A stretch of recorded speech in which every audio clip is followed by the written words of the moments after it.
Jimmy left that John Deere tractor standing out in the field. Motor still a-running, mud all over the wheels.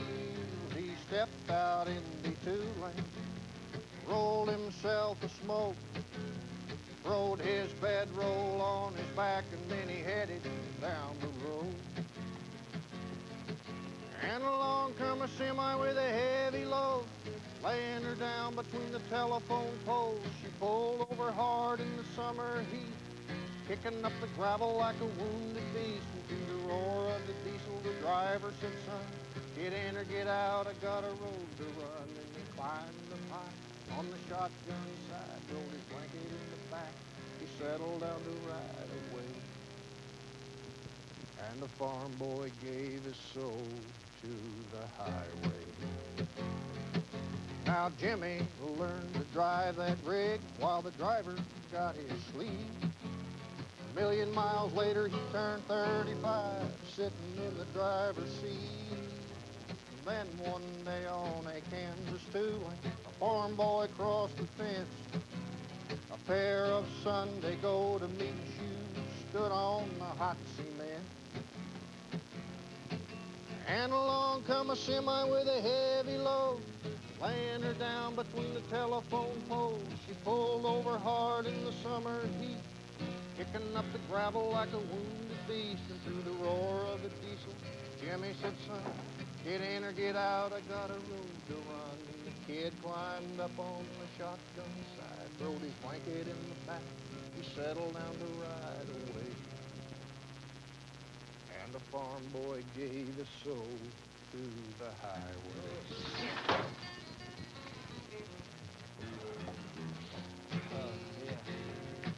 Well, it's 4 in the morning and the policeman says, son, you can't sleep in the depot. I get some coffee, but I'm broke, so I roll me a smoke. And he's out among the morning people. Step up to the newsstand, talking to the paper man, talking to the old street sweeper. When the neon lights showed my face all over the early morning paper. He said, you're wanted for robbing a grocery store, disguised as a little old lady. He's a bad pistol packer, it's your money he is after, consider him armed and crazy. Well, I put me in a trash can, waiting for the trash man to haul me out of the city. He said, you got to understand that I'm just a garbage man, and I ain't gonna take you with me. I know it's too late to make my escape when I hear the police are coming. He pulled out the 45, stuck it right between my eyes, and he said, don't you even do nothing.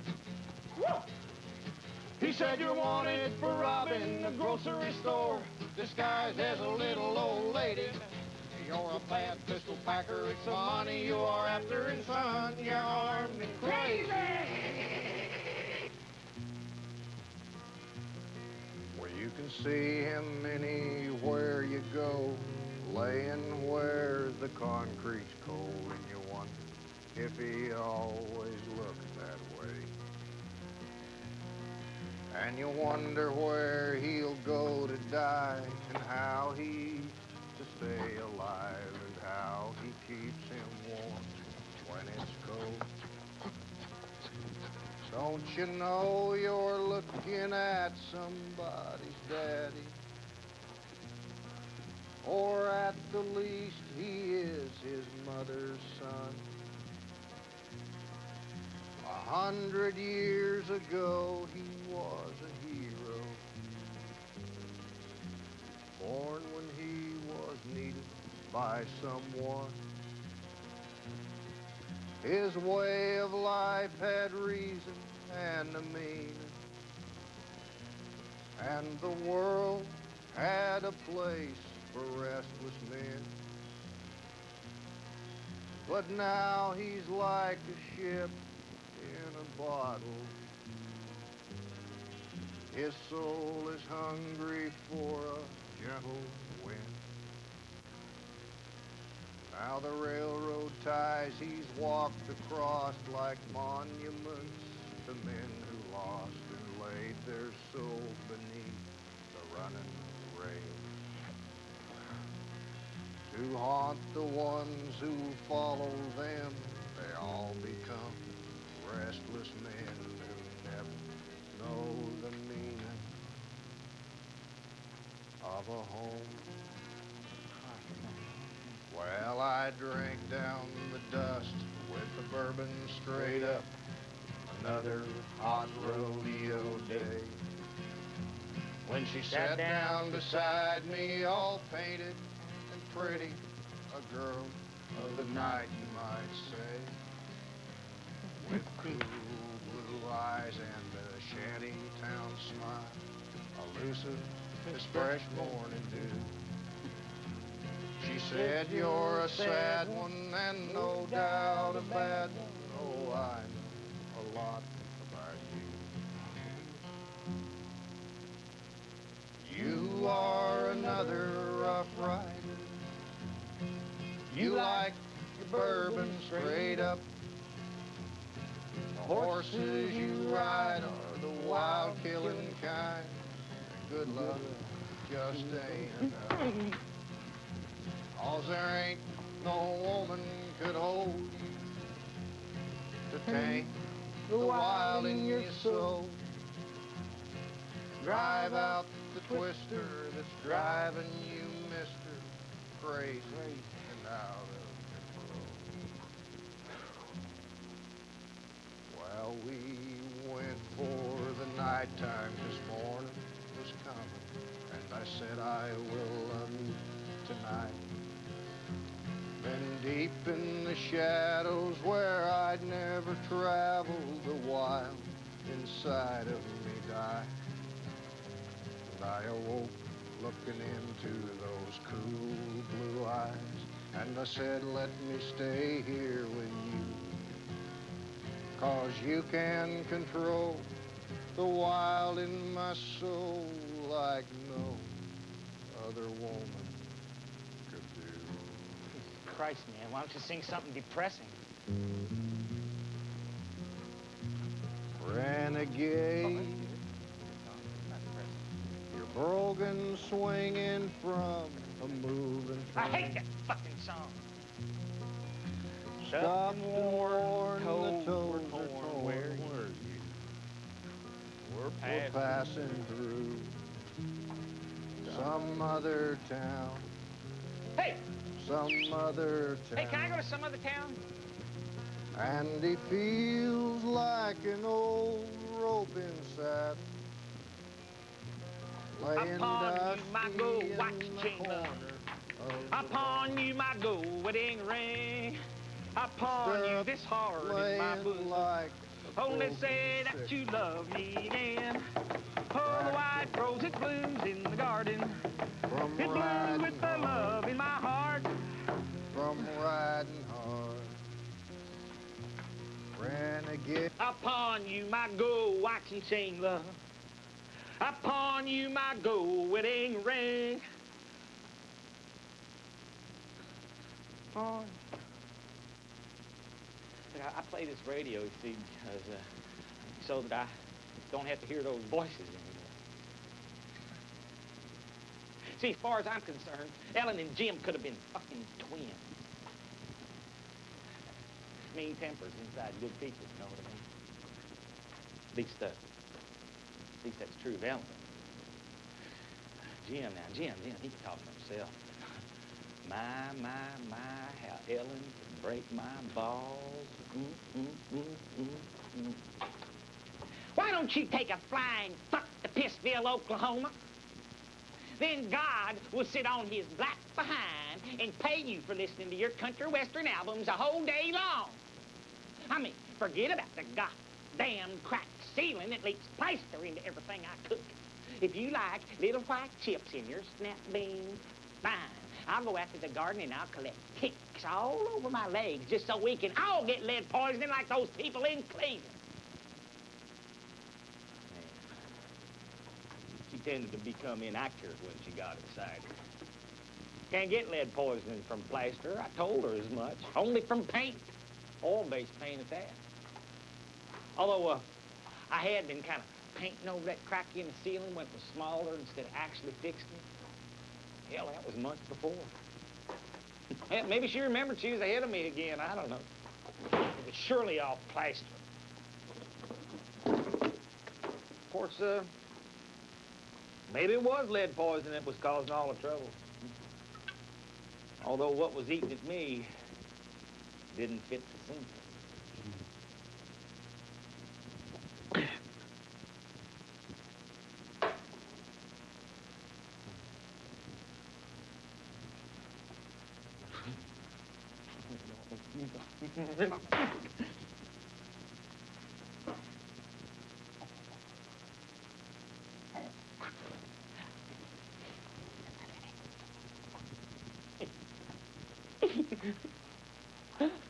For Christ's sake, you're a doctor. When you work, you're the best doc I've seen. What more do you want? Jesus. My brother is a part-time farmer and a full-time miner, and he is happy. And Jesse Rollins up the road has been harvesting tobacco with one arm and a half-wit son for the last 10 years. You don't see him mooning around the backyard with his hands in his pockets, humming sentimental ballads and staring at the trees. No! He works. They work. Everyone works except for bums and debutantes. That's what puts the frame around life and the family. That's what can heal that empty part you moan about if you just get to it. Inaccurate again. Old Jesse couldn't very well put his hands in his pockets, having only one. And when you got only one, you don't want that one stuck away anywhere, you know. You want it out there where you can use it and people can see how handy it is. That's it. She's right. She is. They work, but against odds. They fight a fight. I mean, it is difficult for Jesse getting that crop in, what with his son drooling and forgetting what he's doing half the time. And Bill Tarfelt, he's another guy. He's got this real nice piece of land. It's closer to town, not too far down in the valley. Wow. Just 4 years ago, whenever one else was a-bringing in bumpers of tobacco he's never growed for nothing. It dried up halfway through the summer. He figured too much drainage, maybe an outcrop of lime underneath his land. So he figured he'd try grazing. But don't you know, half his herd died in a freak fever that ran through the county. So he went to the bank and he got himself a loan using God. I say, God knows what as collateral, and he put himself up 8 chicken shacks. And he brought himself in a truckload of birds. And just 1 year later, I say 1 year, he put up 5 more shacks. Why, it just seems to me that that land was meant for a peck in this split. Well, old Bill's doing just fine right now, except his wife left him for a revivalist from Hurtonville. See, that's it, though, you see. Bill has always had bad luck. Probably always will. That's what he fights. But my road, man, my road was all planned out, smooth for me for as long as I could remember. Hell, all I had to do was keep walking, stay married, have kids, get wealthy, start to twitch, and then get palsy as the walls closed in. So I stopped that life, and I got off that road, and I headed out on my own, and I don't care whether I was right or wrong, or what the results were. At least once I felt myself moving under my own steam, you see. And I felt the pressure of one life moving against another. Hell, I don't know. Maybe I just always wanted to feel definite, unforgiving, and male. You know, I don't even know if I married Ellen just to leave her. I did leave her, though. Yes, I did, and I did go out west. You know, there's something stark and solid about the West. It's cleanliness. There's something sort of washed out, you know, removed. There is something in day-to-day living elsewhere that does not exist in Colorado, Utah, and New Mexico. And you see, whatever that is that's missing, its absence makes things better for me. Between songs and in the afternoon, Always after this Ovaltine commercial, this guy would come on with guitars and a cattle roundup in the background. Now, let me tell you something, ladies and gentlemen. Tex Ritter is the best Western singer country Western music has ever known. Now, he's got a new recording out on Capitol, and if you want to hear those heifers on that open range, you want to see that sunset over those mountains or feel those reins in your hands, you either go out west or you buy this album. Tex Ritter, singing for you. You know, I guess that's my earliest memory.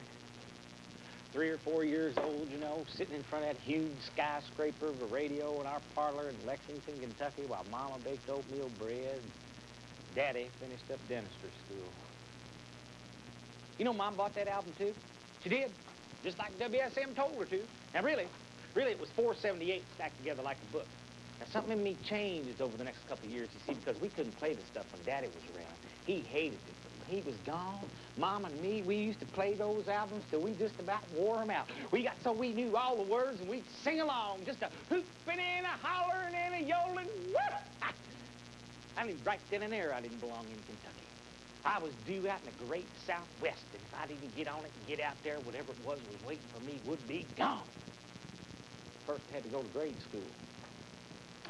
First in Lexington, then in Berea, Kentucky, when Daddy set up practice there. Let's see, John B. Lesher High School in Berea, Kentucky. University of Kentucky in Lexington. UK Medical School, Lexington. And family practice residency, also in Lexington. Lexington. Lexington. Lexington, Lexington, Lexington, Lexington, Lexington, Lexington.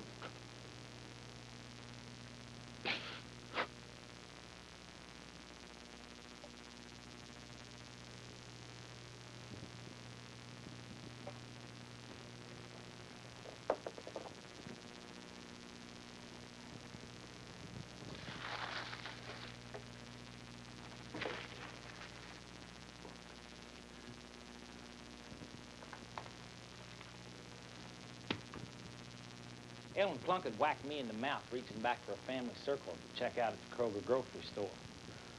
She'd forgotten hers, you see, and, I was standing behind her, and she reached back, split my lip. We spent the next 45 minutes getting to know each other in the UK emergency room. She found out that, I was a medical student, and, I found out that she was a nurse. The VA hospital. Well, 2 years later, we were married. And 2 years after that, I joined the practice of this old doc, Wilford Simpson. He was middle class, kind of sedate, honest as a day is long, and I really liked his work, so we moved to Boonesboro. I started taking patients, and this old guy comes in one day.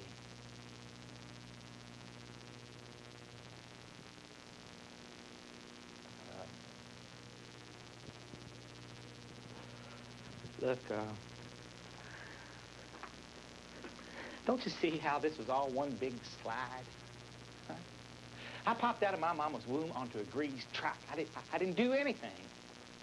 Everything was preordained except for that episode with Tex Ritter and my mom and the promise I made to myself, you see.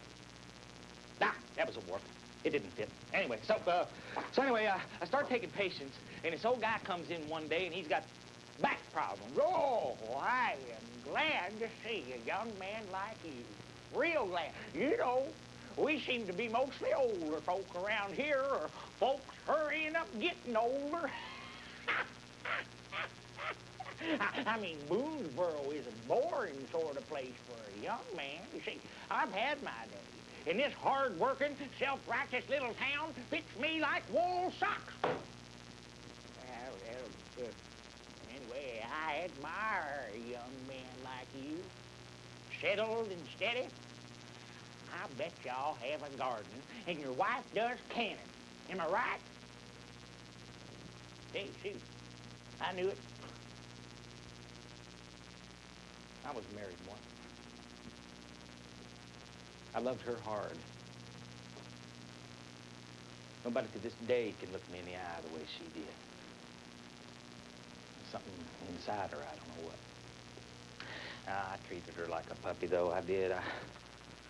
I drug her through too many new towns, always expecting her to be there when I turned around. and then, and then one morning, she started slapping the shit out of me while I was still asleep. Oh, I bet she stared at me a long time before she did that. Yeah, before I was fully awake, she grabbed her bag, jumped in the car, and gone. Probably went back home again, started teaching. Maybe found herself a man like you. You know, if I wasn't so damn curious about the obvious, I'd be a lot better off. I mean, a mountain is a mountain. Town's a town. My seeing it ain't gonna change it one whit. So, let me ask you something, son. How many kids you gonna have? Because you see, getting old is a lonely business. Being young is all you got, so you might as well have it running around your feet calling you daddy so you can appreciate it. So how many?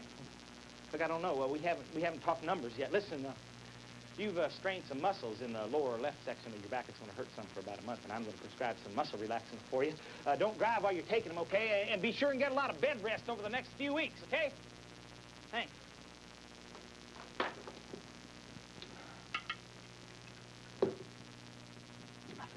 I felt like I was gray already and had specs.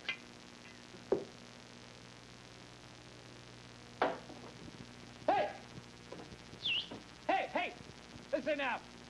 What would you think of a man that chucked all this, being a doctor, everything, to go out west and be a rodeo cowboy, huh? Huh? Well, now I don't know what I think of such a man. Listen, son, the fact that you are the way you are makes me make sense. I mean, something solid has to be around. Otherwise, what holds things together? Stick it out, son. Regret is a hair shirt. And whatever you do, don't go in that rodeo. Well, it's Colorado calling after me. Colorado calling in the land of the free. I was a handyman for a man named Herb Dawson on a Cherokee dude ranch just 7 miles north of Livermore in the Colorado Rockies only 1 week after I left Kentucky. I owe that to Jim. You know, I owe a whole hell of a lot to Jim. I just don't think I could ever pay him back. You know, when I first met him, it was Jim and Pat. Now, they were the wranglers on the place, and, well, that meant they took care of the horses in the stables, you know, took the dudes out on the trail rides twice a day, and danced with the ladies on square dance nights. And, well, we shared a cabin together, and since I was this dude from down south with an honest face, as Jim put it, you know, we got along pretty well. I actually felt young around these folks. What part of Kentucky did you say you're from, Pudgy? You been odd jobbing all your life? You not in trouble with the law, are you? Okay, mister. Your job around here is to sweep up, pick up, and shut up. Don't get drunk or rowdy, leastways not around here. Wednesday will be your day off, and you can probably get a ride into town with Jim or Pat, as that's their day off, too. Also, you got to glue the tips back on the pool cues every other day. And you got to clean the pool. And every few days, take this here 22 down to the dump and shoot skunks. There is too many of them. Boy, I sure do hope Jim's right about you, and you don't disappoint any of us. Hey, don't you worry about that, Herb. I won't disappoint you. I've done my share of that shit.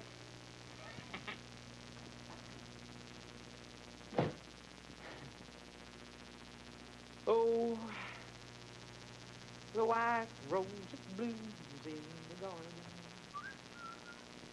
blooms with the love in my heart, broke through on the day that I met you, would die on the day that we part. You know, sometimes the oddest times I can actually hear Ellen's voice. Oh, she had a lot of them, but there's this one that just sort of swept in and brushed the dust around. One night she came downstairs, she sat right down on the edge of the bed, wasn't crying anymore. Had that blue checked shirt on, you know, and wanted to tear at the shoulder. She She said, you can't do this. You are a doctor. You can't be serious. You're an adult. Look, whatever it is that's eating at you, we can get at it together. I'm from Kentucky. I don't know any place else, but I'll go anywhere with you. Just bury me here. Look, so you don't want a family now, fine. But you don't want a garden or the dog and the cat. You must have lied 100 times to me. Then I can accept that. Just don't walk away with your hands in your pockets here. Put one around me. Touch me there. Feel this, it belongs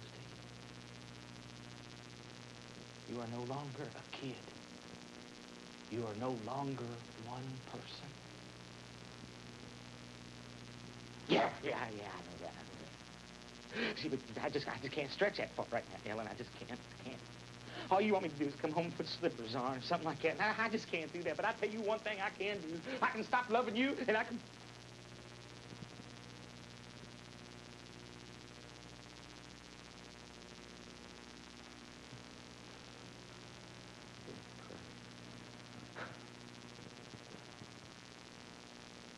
I'm sitting in this old abandoned pickup truck, you see, and stick the rifle out where the windshield used to be, and wait. The dump was out in the middle of a forest, about a mile from the ranch.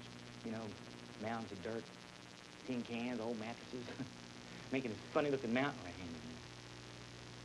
Well, they had the burros there, you see, with their homes and their pathways, and you just sit tight and you wait for them to go back to business. While the magpies golf, spread one wing and then another. You know, at first I wasn't doing any good. Wasn't even doing anything but kicking up dust and making noise. I didn't even know how to use that scope or squeeze the trigger. But after a while, practice with some tin cans, I got me a couple.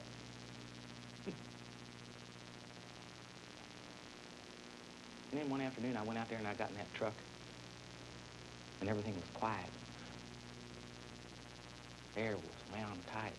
Tents, magpies were sitting on their branches, just as still as make-believe. No sound. Till the scratching of the one sent out to be shot crawled out of his burrow hole, walked over to the nearest mound, and sat up on his hind legs like a prairie dog. Damn skunks had drawn straws and it was probably fixed. He's a poor provider. He's a chicken shit. Well, he's dead now. He's starting to move. Pop! Got that sucker! And the magpies are screaming, and he's rolling, but he's up, and he's scrambling for that burrow hole. Can I pull the boat back? Get one more round in. He's got his bleeding front end in, and that white ass and the tail sticking up in the air, and those little legs just scrambling for footing. Oh, Jesus, give me footing and dead on that white spot. And it exploded and disappeared at the same time. Skunk's front door looked like it's open wound. And the screaming's even louder. And I'm out of that truck. And the air is all black and white. What do you say? Shut up! Shut up! Shut up, you fucking rubbernecker! Shut up! And two shots up in there, gone like a moral magpies heading for church. And I'm heading out fast. I almost trip over what looks like this stone, you know. It's really 3 gray rabbits trying to look like a stone. Get out of here, no witness. I said, split, goddamn. And they don't move. So, I lowered the gun. And behind one brown eye is one blue-black muzzle, one round left. Look! I won't shoot you if you fucking run. Just don't be so goddamn afraid of me.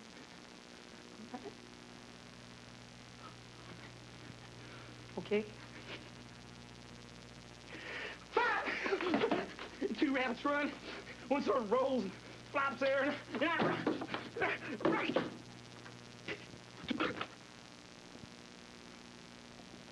I run and I stumble the whole mile back. Ride 'em, cowboy. Look, there's one reason at all. I hope you'll consider that enclosure is desirable when you think about what's out there. You know what happened? You just had 1 round left. There were 3 scared little rabbits. Oh, would you go and shoot that fucking rabbit, boy? I mean, for Christ's sake. Look. Look at it this way. You are a little guilt-ridden and a little trigger-happy, and that's it. So let's talk about something else, okay? Damn. Look at it this way. When I was 14 years old, I saw my first deer, and I put a bullet from a 30-06 right through the neck of the prettiest, most peaceful doe you ever seen. Hell, everybody's a murderer sooner or later. So take it in stride. Look, I tell you what. Let's you and me get out of here, okay? I got an offer to ride in Cheyenne Frontier Day. I know these people down there at the TriStar Ranch, and they... Well, anyway, after all this shit we've been passing back and forth for the last few months, hell, we get along pretty well, and I think you'd like to see it. Hell, you can help me out by keeping me out of trouble. Hell, Pat can take care of my shit around here, and they can hire another handyman. Hell, we'll take my family. Come on. Let's pack it up. Well, Jim and I left that Cherokee Dude Ranch at 6 o'clock the next morning. You know the mountains are kind of blue at that time of day. Even the ones right next to it. We drove for about 2 hours, you know, and then we stopped. Had biscuits, sausage gravy, eggs over easy, orange juice, toast, and coffee. And the next 4 hours to Cheyenne were spent with beer, cigarettes, silence.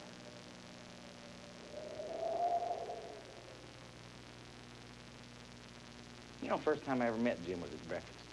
We got talkative after I passed him some cream. I was at a truck stop in Greeley, Colorado. First place I got off that bus from Kentucky, but I want to tell you something. Cheyenne is, man, shy fucking Ann. Cheyenne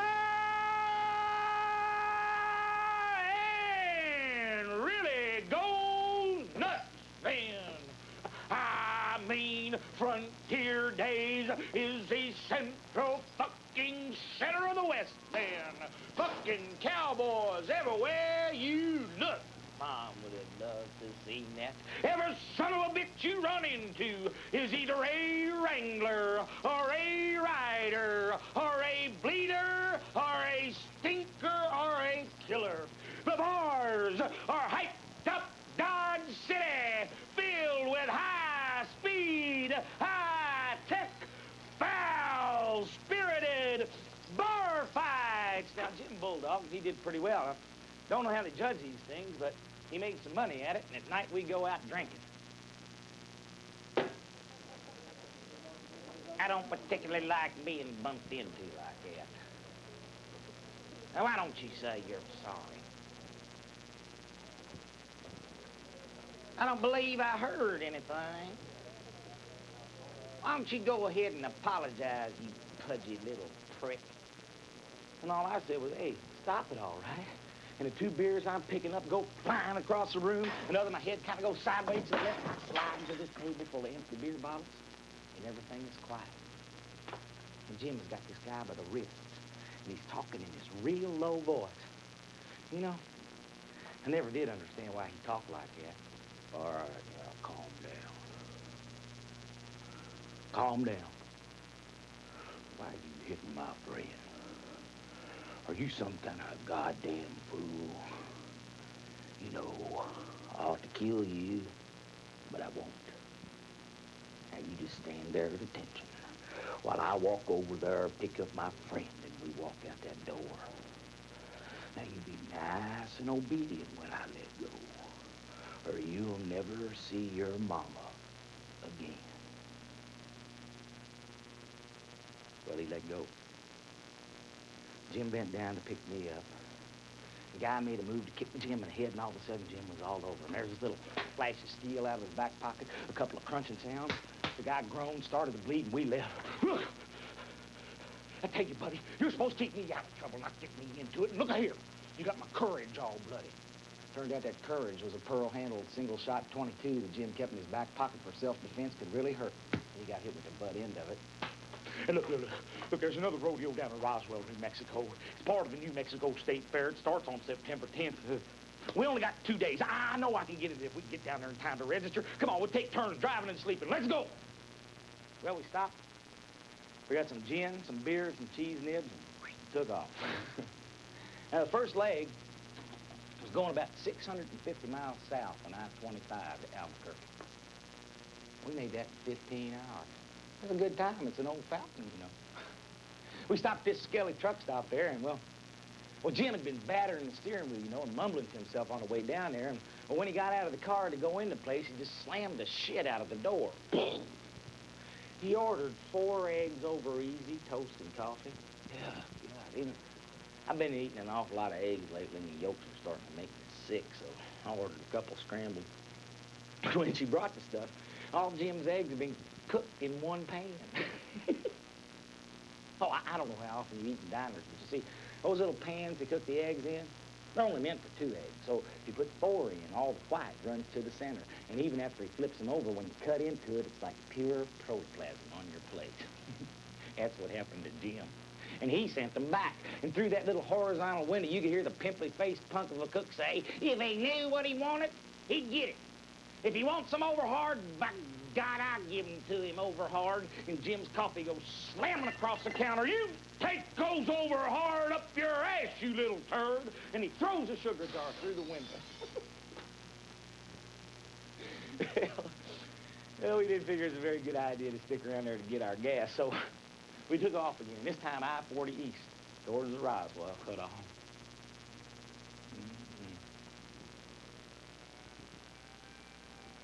We weren't 15 minutes down the highway and the twirling red lights behind us, and we had to pull over. Well, cowboy, you sure do speed down this highway like you own it, now don't you? You sure do throw a mean jar of sugar. Why don't you get out of that car now, mister? Jim got out. I stayed put, and what was being said became unclear. Okay, hands up against the car. You know, you sure are dumb, cowboy. I was having a Danish right down the counter when you pulled that. What have we here? A little weapon. Why don't you come to my car now, mister? Jim says, you don't have to jerk me. I'll go on my own. What was that, Jesse James? What was that you said to me? I said, let go. Why, you stupid little shit. Wham! And all of a sudden, the cop throws Jim up against the car. Wham! And all of a sudden, the cops got Jim by the head. Now, have you ever done something so fast it was over before you knew it started? I had this little tire iron out from under the front seat, this little L-shaped sort of thing. And I'm out on the front hood. I use the outside rear view mirror to get up there. And the cop sees me coming, pulls his gun. Jim lunges to the left. It turns the back of that cop's head towards me. And my arm came around, and there was a cracking sound like you have never heard before. And even if you are a doctor, and even as my momentum carried me to the ground and I rolled on that highway, I knew that I had definitely knocked that guy over the fence. I got back up, and I walked over to face our dead New Mexico highway patrolman. Jim seemed lost, laying there with his messy dead man across his lap. I pulled that cop off of him. I've been around a lot of dead people before, but it was always under such clean conditions. This guy had exploded. His pants were full of shit. His blood and his brains were all over him. And he was so dead, it seemed like this was the only way he had ever. He was a completely nauseating and frightening sack of garbage. My hands felt sticky for days. Jim got back in the car and turned it around.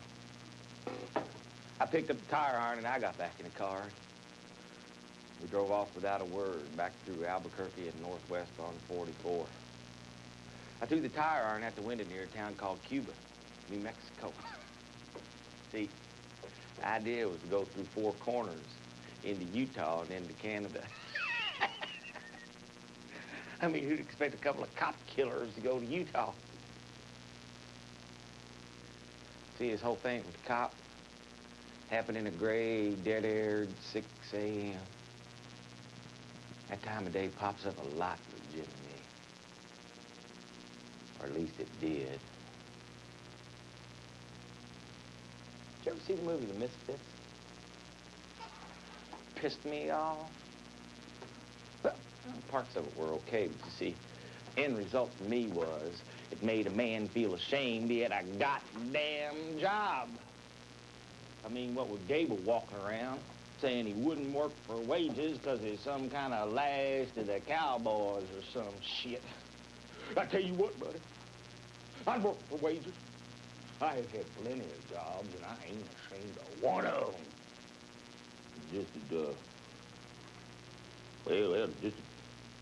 Just that mostly didn't work out, that's all. I mean, I would sell light bulbs door to door if I thought I could make any money at it, but nobody is allowed, period.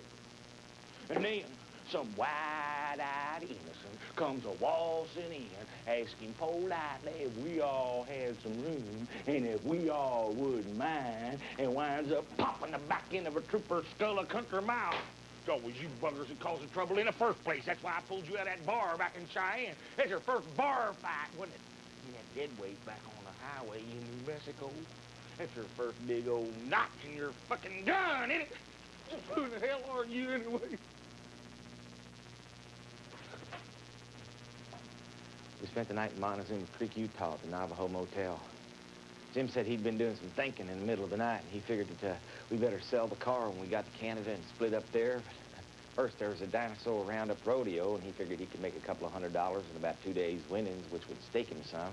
And he'd give me 50 when we got to Canada. So we headed for Vernal, Utah. Ah, Utah. I'll tell you something about Utah. It's like one big Grand Canyon in the south there. It's got these wind-carved rocks, you know, great big bluffs. Wow.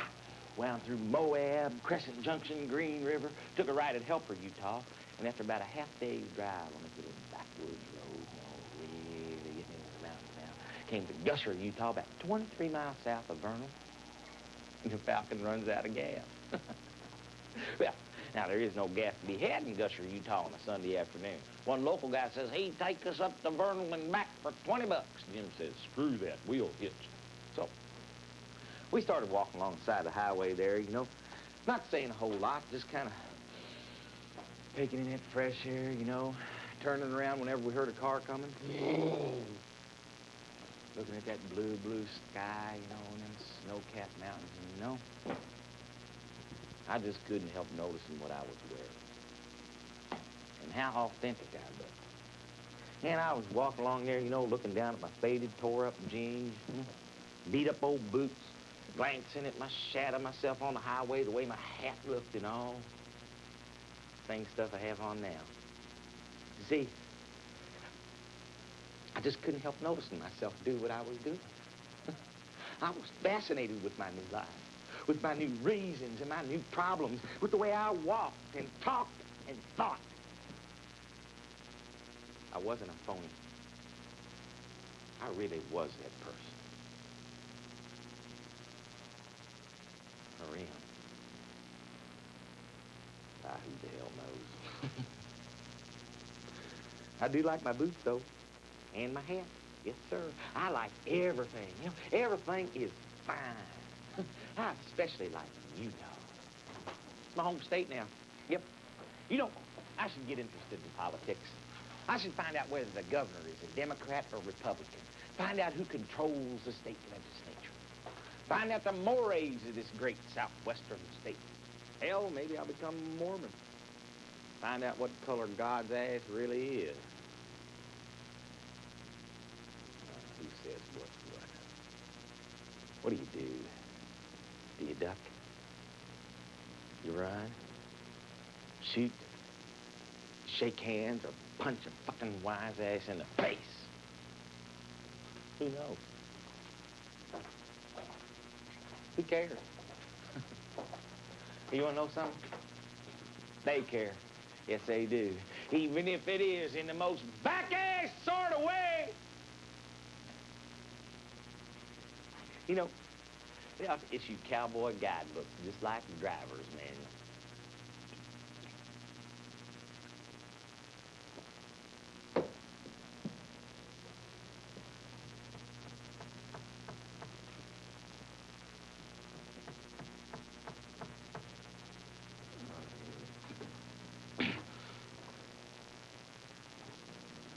The white Buick pulls around in front of us at about 6 p.m. 12 hours opposite our favorite time, and 3 drunk cowboys get out. One starts pissing on the side of the highway next to the car. The other 2 start staggering towards us, carrying cans of beer, slapping each other on the back, and there says, "Where are y'all going? And where are you from? And have some beer." You know, when we got up to their car, it turns out that Jim knows the pissing guy. I don't know. They fixed a fence for somebody or something, and that was enough. They were going to take us up to Vernal, get us our gas, and bring us back to our car. Shit, yeah, anything for an old working buddy. Well, now, I'm supposed to sit here in the front seat between these 2 guys and Frank. And Jim and the pissing guy are sitting in the back seat with this big cooler of beer. I'm a little bit confused, and I asked one of the guys I'm sitting with if he's Frank, and there's this, "Ho, ho, ho, ho," and they're laughing, and the pissing guy's whispering to Jim, and he's laughing, "Ho." And then the guy on my right, who smells pretty damn bad, he pushes this newspaper to the side on the dashboard. His little head flicks out. And his whole thing sort of slid to the side. Fat brown rattlesnake. His tongue flicked out like a lighter, just like in the movies. He stared at me, and I turned to stone, broke into a sweat. Also, just like in the movies. Man, you want to know what a cowboy thinks is funny? This is it. Well, after they calm down, Bad Smell starts to squeeze the back of my neck, saying how tame that snake is, how they caught it in the desert by feeding it peanut butter and pushing my face towards it, saying the dashboard is his home. He keeps our tape deck from being robbed. I should get to know him. I should say hello to Frank. And there's this, "Yeah, get to know him. Say hello to Frank." Well, now, I learned in Cheyenne to do whatever a drunk cowboy tells you to do, and to do it in the most sincere way you know how. Everybody was real satisfied with the way I said hello to Frank. Even Jim said it was real satisfying. Well, then everything was quiet. At least they left me alone while I kept my eye on that snake. We headed up towards Vernal. Now, when we got to Vernal, if I'd have had any sense at all, I'd have made some excuse like I had to go to the bathroom or something and headed out on my own, but no. I stayed sandwiched between driver and Bad Smell, staring at that snake while Jim and the pissing guy went and got a can of gas, and we headed back towards Gusher. Now, on the way back towards Gusher, the guy on my left, the driver, he starts to talk to me saying how a guy in this part of the country had to be real strong and learn to appreciate his friends, and did not think so. I didn't know. And Bad Smell says he's getting tired of my uppity, untalkative ways. I didn't reply. And then Jim, he knocks my hat off from behind my head, and he says, "Oh, he's just a dude from down south who needs to get a little humble and take some lessons from some friends who are only trying to help him out anyway." And I say, all right, but just give me back my goddamn hat." But the driver has it sandwiched between himself and the door and says, "You ain't going to get shit unless you learn how to ask politely." And Jim says, yeah, that's it. Ask him to apologize. Well, he must have been drinking a hell of a lot back there with the pissing guy, because he starts screaming at me to have a beer, have a beer. And the pissing guy starts slapping me on the back of the head, trying to get me to turn around. And Jesus, man, I'm too scared to do anything right now. And that snake's getting agitated. And all right, let me out. Let me out of this goddamn car. Give me back my hat and I'll go out on my own. Just let me out. And the car pulls over to a full stop on the shoulder, and the driver says, "You could have gotten us all killed. You got to learn to calm down and not go screaming around like some kind of pussy." And we're out of the car, and Bad Smell's got me by the arm, and he's saying he's got something in the trunk he wants me to see. Might do me some good. And we get back there, and that trunk was open. And there's this little half-size styrofoam cooler back there, and he's saying, "Now, Big Frankie in the front seat, he is a nice guy.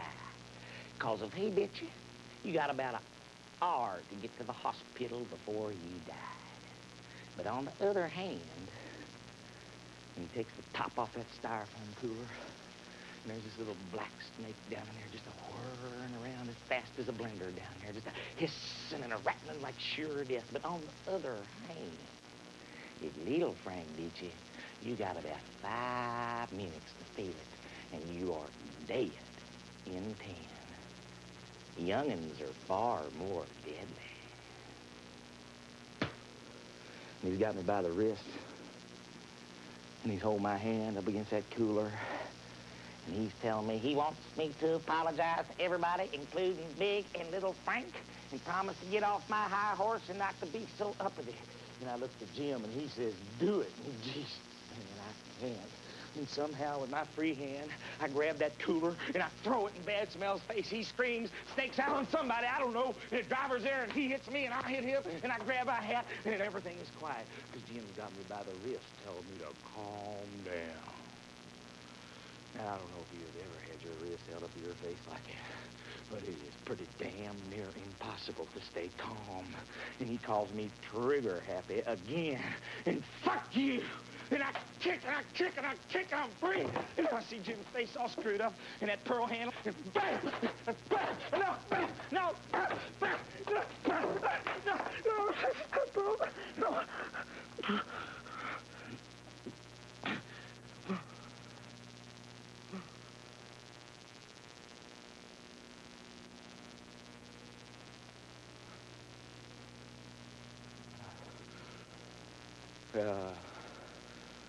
I woke up and my head was all in one big lump, and I was hurting all over. But they did leave me my hat.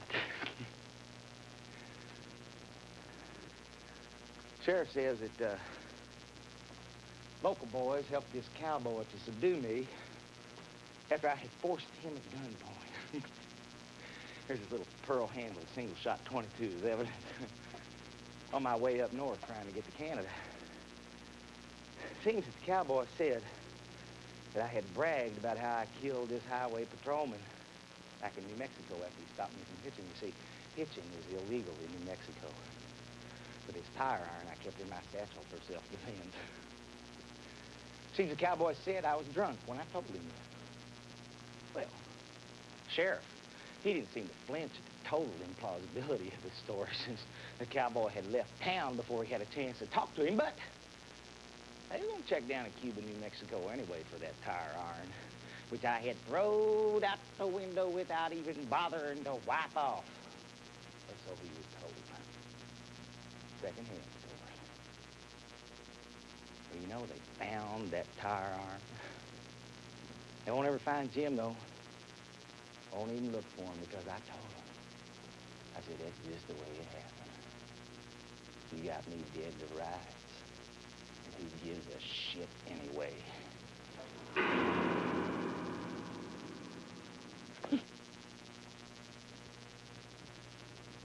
I'm losing any connection with the past I might have had. I'll tell you one thing for sure, though. There's no such thing as betrayal. There's only hit and run.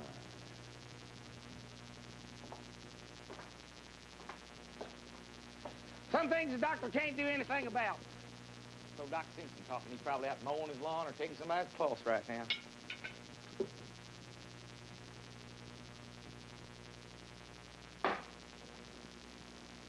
Sometimes you see a patient, and all he's got left is his disease. Everything else is eaten away. All you can do is treat the pain and turn him over. Don't fight for a lost cause, son. Just step out of the way. I wonder if he ever got around to digging up his driveway and planting that vegetable garden. Lonely men ride the highways. Lonely men sing the blues.